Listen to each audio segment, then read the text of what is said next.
దేశంలో వృద్ధి రేటు రాష్ట్రాల్లో టాప్ లిస్టులోకి మళ్లీ ఆంధ్రప్రదేశ్ చేరింది. 2024-25 ఏడాదికి వృద్ధి రేటులో 2వ స్థానంలో నిలిచింది.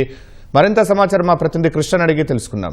కృష్ణ, 2024-25 ఏడాదికి వృద్ధి రేటులో ఏపీ 2వ స్థానంలో నిలవడానికి దోహదపడిన అంశాలేంటి?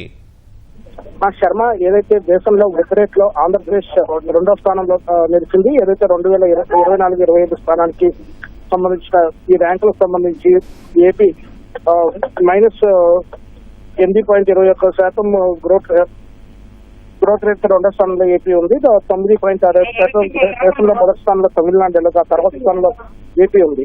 అయితే దీనికి సంబంధించి ముఖ్యమంత్రి చంద్రబాబు కూడా ట్వీట్ చేశారు. ఏదైతే వైసీపీ హయాంలో రాష్ట్రంలో కేవలం 6.19% మాత్రమే గ్రోత్ రేట్ ఉంది. ఈ ఏడాది కాలంలో 2.02% వృద్ధి పెరిగి మొత్తంగా 8.21% పెరిగింది.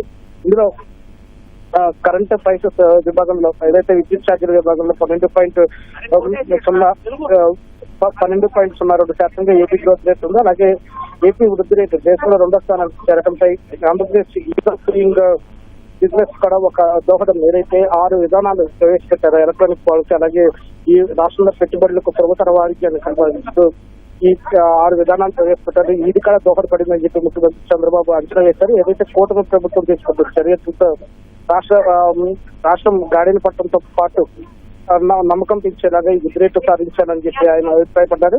ప్రముఖంగా వ్యవసాయం, పరిశ్రమలు, సేవలు, ఇంధన రంగం సహా పలు రంగాల్లో తీసుకొచ్చిన పాలసీలే దీనికి మెరుగైన ఫలితాలు ఇచ్చాయన్నది సీఎం తన ట్వీట్ ద్వారా స్పష్టం చేశారు. అలాగే వృద్ధి రేటులో ప్రజలందరూ సమష్టి విజయంగా ఆయన వివరించారు. బంగారు భవిష్యత్తు కోసం కలిసి ప్రయాణం సాగిద్దామంటూ సీఎం అభిప్రాయపడ్డారు. మొత్తంగా 10 నెలల కాలంలోనే ఈ విధమైన 2.02% వృద్ధి రేటు సాధించడం పట్ల సర్వత్రా హర్షం వ్యక్తమవుతుంది. శర్మ, ధన్యవాదాలు కృష్ణ.